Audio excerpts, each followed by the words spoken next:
All right, my friends, it is a big Magic news day. What do we have on the list? We've got news about The Walking Dead, news about Commander Legends, and news about JumpStart. Let's go!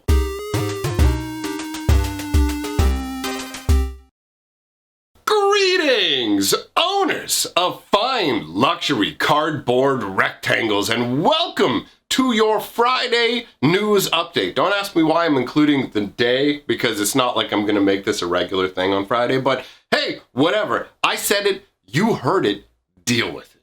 So I got a number of items on my news list to slap today, all right? The first thing I want to talk about is The Walking Dead.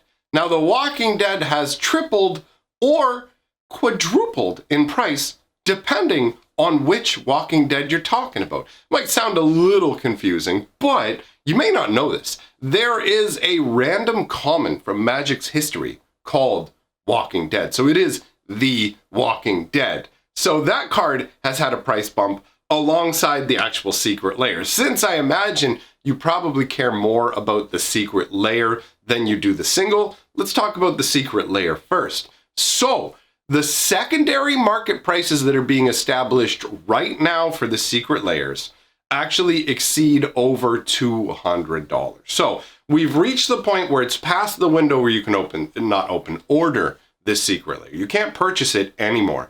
You can only buy the singles on the secondary market going forwards, unless Wizards does some kind of like functional ability reprint, but even then, it won't be with the Walking Dead like intellectual property attached to it. So that would actually be a different Magic card, unless they do the same thing that they did with the Godzilla cards and go, okay, this counts. It's actually got both names and is both cards. Like, here's your functional Magic card name and here's your whatever name. But I don't see that ever happening. So the total of that secret layer to buy everything in it totals about $210. All right. Now, bear in mind, these are inflated prices to a degree.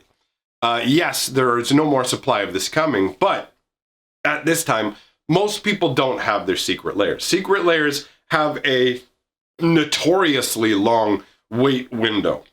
If you're somebody who can order the layer immediately when it gets posted, they have like, I don't know how many, 100, however many it is they have to start with, where they will mail them out. And the first few people who order can get these right away. And obviously there are some creators and things like that who are giving them as advertisements. But overall, the majority of the Walking Dead singles haven't made their way out into the public's hands. And they won't until probably like 3 or 4 months into 2021, right? Like whatever date Wizards of the Coast is giving for the secret layers right now, we've seen massive delays with these products. In some cases, people waiting 6, 9 months to get secret layers they have ordered. So it'll be a long time before these enter out into the market. In the meantime, I wouldn't be surprised to see the single price increase as people who want the singles but missed out on the secret layer acquire those singles from the few people who have them. And the prices really are inflated. Bear in mind, there are a number of tokens in this secret layer. So you have your Walker, which are zombie tokens, and you have a treasure token, and those are all listed at $10 a piece, right? So the price is like, when they want $30 or $40 for one of the individual cards from it, I can understand that a little more than $10 a token. So bear in mind that right now we're dealing with insane prices. Essentially, the Walking Dead secret layer has quadrupled in price. Now the Walking Dead card, which I thought I left up on my screen, but I was wrong, and now it's up there. This card is from Legends, all right? I'm gonna toss it up on the screen so you guys can see it and have a chuckle. It's just a regular common from Legends. It's 1 black and 1 for a 1/1. Pay 1 black and regenerate it. If you're newer to Magic, regeneration is an old school ability that basically says the next time this creature is gonna get destroyed, either by a spell that destroys it or like damage on the creature that would destroy it, instead, remove all the damage from the creature, tap the creature, and you get to keep the creature. It doesn't actually go to the graveyard. So it's weird because regeneration, like the way it normally works in fantasy, is like, I can repair my wounds and I can even come back from the grave. You know what I mean? Like usually with regenerating creatures, you have to Like for vampires, you got to stake them through the heart, or you have to like burn them entirely so there's nothing left to regenerate, right? So Magic's regeneration is a little bit wonky. The flavor text on Walking Dead says, "The Walking Dead are the remains of freakish experiments by the necromantic lords." And I really like the idea of taking the flavor text where it just says, "The Walking Dead are the remains of freakish experiments." And if anybody asks about the Walking Dead secret lair, go, they're actually the remains of freakish experiments. Because that's what it's like. Freakish experiments with the game of Magic, right? Instead of necromantic lords, you can call the cash romantic lords. They're romancing the cash from you. Wait, that doesn't sound right. And the artwork shows just like a Walking Dead. Look at him. He looks like he could use some shampoo. His hair is very greasy. And in all honesty, I always thought looking at him, he feels more intense than a 1/1. He feels like a 2/2. And on top of that, I'll be real with you. When they first made this card, I hated it because it's just Drudge skeletons. In the original Magic set, Alpha, Beta, Unlimited, Revised, just these reprintings of the original set, we had Drudge skeleton. Everybody had Drudge skeleton. Legends was only the 3rd expansion ever made for Magic. You know what I mean? Think about it. We get 3 or 4 expansions a year. Legends was the 3rd expansion the game ever had.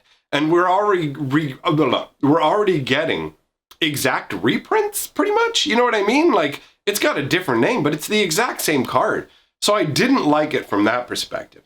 But the fact that this card has jumped up from being a worthless common to now, like, it's almost $4 American to get one of them. It's pretty funky. It's more than tripled its price depending on where you're looking at to, like, starting the multiplier from. Because for most of Magic's history, The Walking Dead is just a flat line of no value. And then right around the time of like the Ixalan block, it slowly started to move up a little bit as people started going, I'll buy anything from the older sets. It doesn't matter. So I don't know, man. I thought that this Walking Dead thing was pretty cool overall. Now, let's move on to the news about Commander Legends. These are Commander Legends hints. These were given out by Gavin. He has his own stuff going on, so you can even go and check it out on Twitter or whatever else if you want to see the full video, because all I have are the hints. There are 6 of them. The first hint is we're going to get a ghost of a legendary creature. So literally, just imagine there was a legendary creature named Banana Boat, but at some point during Magic's history, Banana Boat had sunk in a lake. He's no longer alive. Well, now we've got Ghost of Banana Boat. That kind of a concept, right?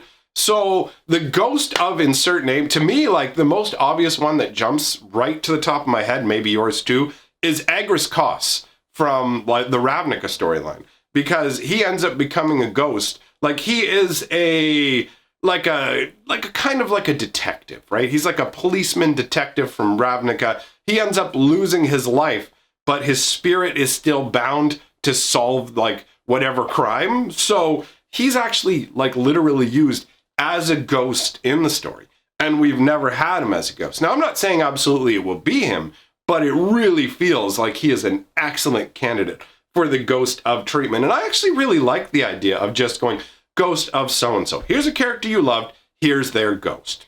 All right, I can get down with that.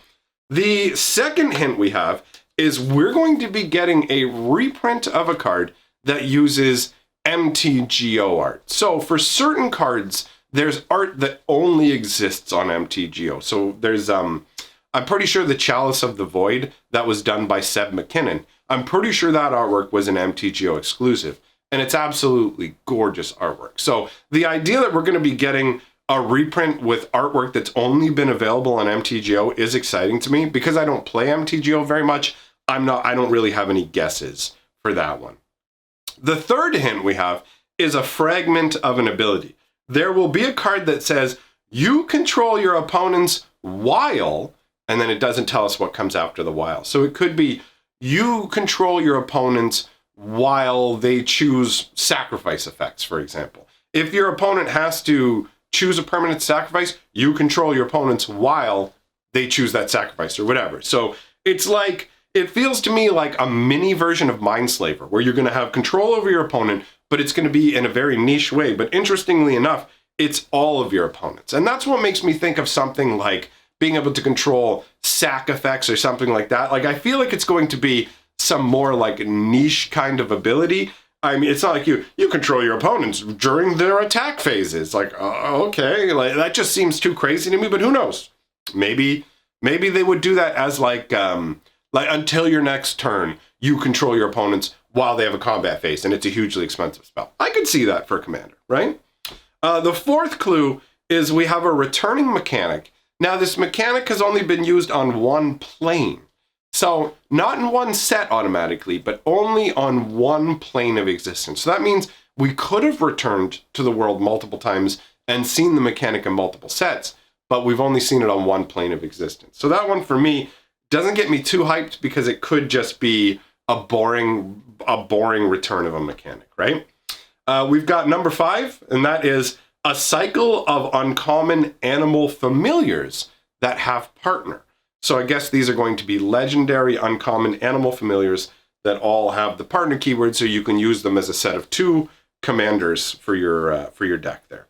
And number 6 is a creature type that hasn't been used for over 20 years. Now that doesn't include if they reprinted. Like if they reprinted a creature type, it doesn't count. We're talking about original unique printing. So the creature type that's coming along may have been on creatures that have been reprinted in the last 20 years, but it's been over 20 years since this creature type has been used on a brand new creature. And that's pretty exciting. I mean, I feel like there's a fairly short list. You know, maybe we'll be getting a random kobold or something like that. That's a funky idea. I could see like a new legendary creature for kobolds, maybe?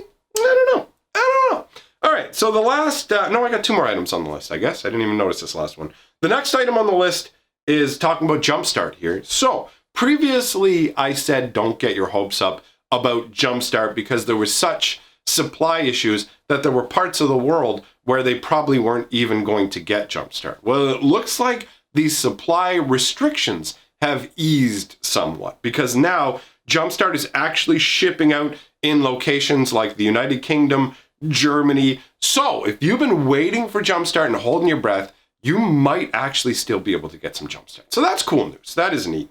And then the last thing on our list is specifically having to do with Arena. And actually, you know what? I'm going to add another item to the list. It's not on my paper, but thinking about Arena and Magic overall has reminded me there is one more piece of news. So Kaladesh Remastered is coming. It's going to be similar to the Amonkhet Remastered concept where they just kind of take cards from the Kaladesh block as opposed to just the Kaladesh set. So Kaladesh and Aether Revolt will basically be jammed together into a set where they pick and choose which pieces they want to use. And this will be legal for Arena Historic. So this isn't going to be a physical Magic set. It's just going to be Kaladesh and Aether Hub,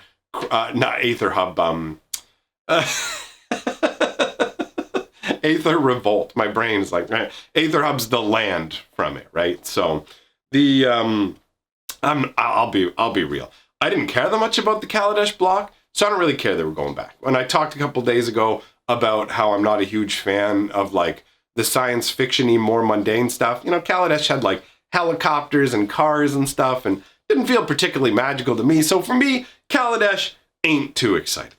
Now, the last news item on the list actually specifically has to do with arena arena tournaments and physical store locations. Because however long ago it was, Wizards of the Coast changed it so that you could go to like your store's Discord or another gathering location that's digital and basically participate in organized events where it's like, okay, everybody come onto the Discord, we'll take all your names down, I'll put you into the system, I'll pair you off against each other, and we'll have an online tournament where you play against your opponents through Arena, and those style of tournaments are allowed to charge an entry fee.